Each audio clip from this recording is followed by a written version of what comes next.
Yeah, thank you, and thank you for being a sport. Yeah. Beck and Katcher already in 2003 pointed out the prevalence of dogs in AI. And we at the Norwegian Center of Anthropology elaborates and provides animal-assisted interventions for different user groups.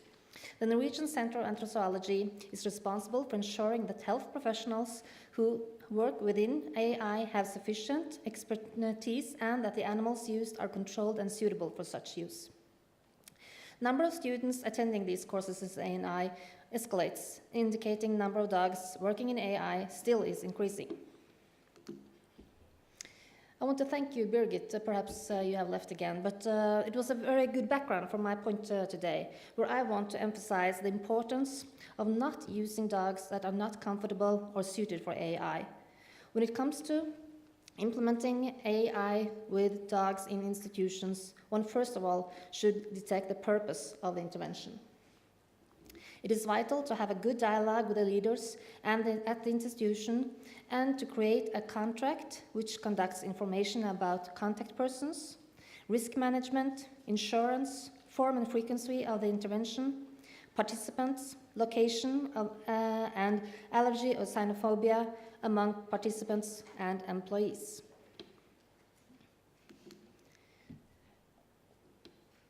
Whether it's AA, AAT, or AE, one should consider why one would bring a dog into an institution, and also why to do the things one does. If the goal is to improve the patient's fine motor skills, coordination, cognition, coping, self-efficacy, and care for the dog, you might let the patient do different tasks, like pick up the brush, groom the dog, remove hair from the brush, by grooming the dog. For visiting dogs, it might just be that the dog comes and let people pet it. But why pet it? What might that do to the participant? Imagine a description for all kinds of things the dog do.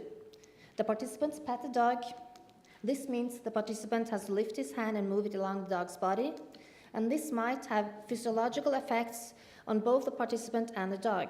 Positive hormones may increase, blood pressure and heart rate may decrease, the participant may feel that he or she provides care for the dog, and they might feel loved, and so on. Dogs share a number of social and behavioral signals facilitating communication with the humans, and are therefore well suited for animal-assisted interventions. Dogs are both naturally affectionate, and they can even be instructed to provide affection. The dog is morphologically very diverse, both in size and shape. There is a huge variety of behavior in different breeds and, of course, also within breeds. There will, for example, be breed differences in naturalness and showing affection towards human, anxiety level, aggression, etc. And there are also huge individual differences. As you can understand, there will be differences in what kind of dog one may want for different patient groups. The international network expands and let us know that AI is commonly available in several countries. Despite several annual conferences, unfortunately, standardization seems to be difficult to agree on, both internationally but also within each country. The pet partner guidelines are the most common and referred to, but many organizations and countries have modified these standards or simply created their own. Dogs working in AI have to be secure, social to humans, have the ability to be active in one moment and relaxed in the next moment.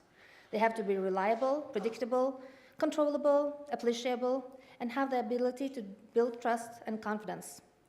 So how can we see if a dog has these traits? The Norwegian Center of Anthropology has for several years examined dogs that the owner wants to use for AI. To do that, we have used the modified model of Lucidi Bonabo et al.'s paper Ethotest, a new model to identify shelter dogs' skills as service animals or adoptable pets. This article was published in 2005, and the authors already then saw the need to develop a test able to select dogs based on a set of inborn skills. This has, of course, already been done for decades, selecting dogs for the police, guide dogs, and the military. Our test is an algorithmic test where we look at several different traits in the dog. The owner has to fill out a questionnaire about how the dog acts in the normal daily life. Svartberg found that there is a significant correlation between how the dog reacts in a standardized test and how the owner will describe their dog. To overcome the possibility that the owner elevates the dog in the questionnaire because they really want the dog to work in AI, it is important to have independent evaluators to examine the dog as well.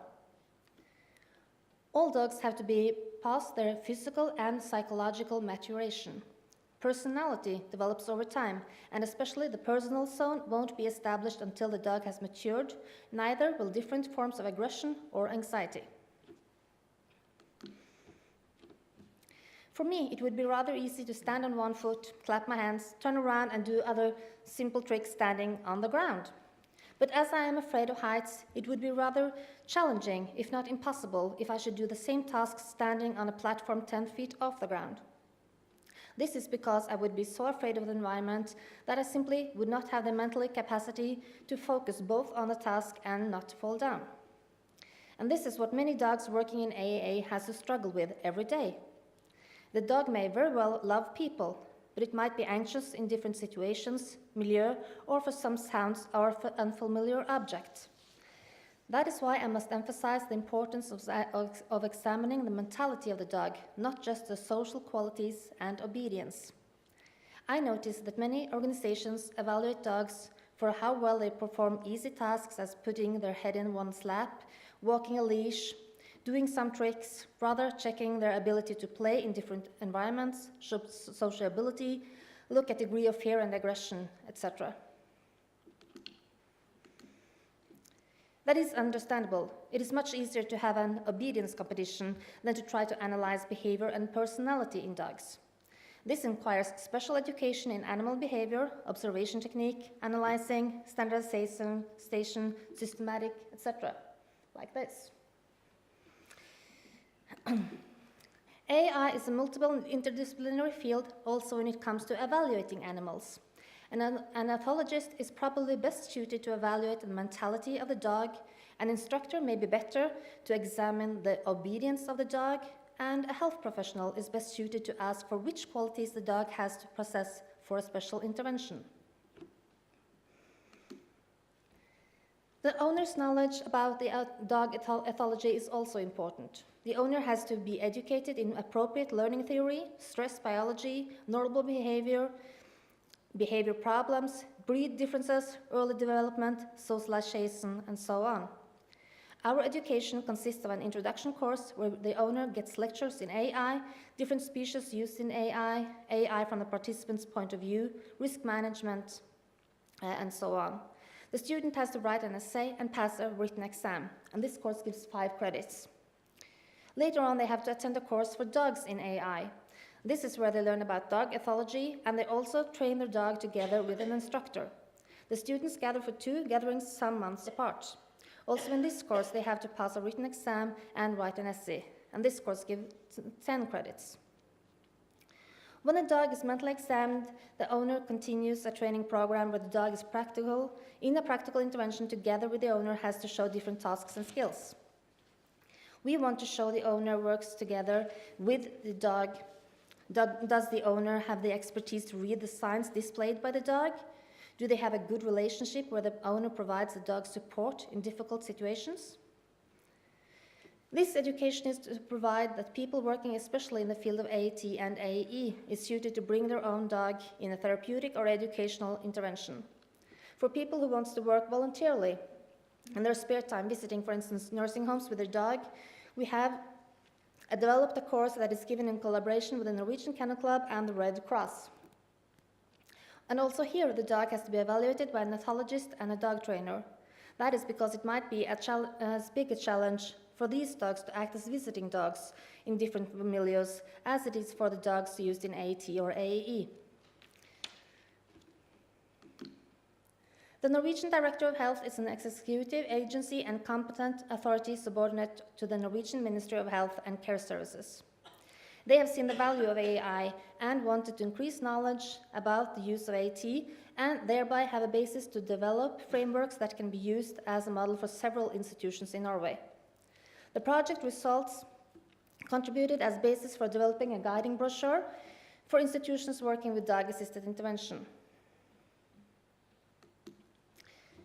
The guiding brochure specifies the need of adequate education and emphasizes that dogs used in AI each year should be examined by a veterinarian and an ethologist to ensure that they are suitable for AI. The Norwegian Director of Health also made a video of AAT with dogs based on these guidelines used as an example of specialized therapy at the National Conference of Health in 2012. This shows that they have totally accepted AI as a valuable intervention for several user groups. My PhD is animal-assisted and robot-assisted interventions in health promotion for elderly with dementia. We will look at dog behavior in this project as well. I am worried that many dogs working in AI would be better off staying at home, lying on the sofa, while the owner provides voluntary work or specialized therapy or education. Keeping the dog's welfare in mind, we should ask ourselves, does my dog really like this? How will he react if the fire alarm goes off? Will he still be calm and secure? And if he seems calm, is he really? Or is he simply showing what we in Norway call calming signals? We can never tell for sure what another living is feeling. But by following our program, where 3 experts on dog behavior, an ethologist, a trainer, and an instructor, evaluates a standardized test looking at different traits in several situations, and the owner describes how he knows the dog in their daily life, I believe we can get a good opinion of the dog's personality. When we finally see the dog and the owner work together in a practical situation, we together with the owner can say if the dog should work with AI or not. Although we several times have come to the conclusion that the dog shouldn't have to work in AI, the owner have never disagreed. On the contrary, they have been thanking us for helping them to spare the dog from unpleasant situations. I welcome you all to get in contact with me and to share your opinion and how you are doing it in your countries. And perhaps we can work together on a standardized test for dogs working in AI together. Thank you.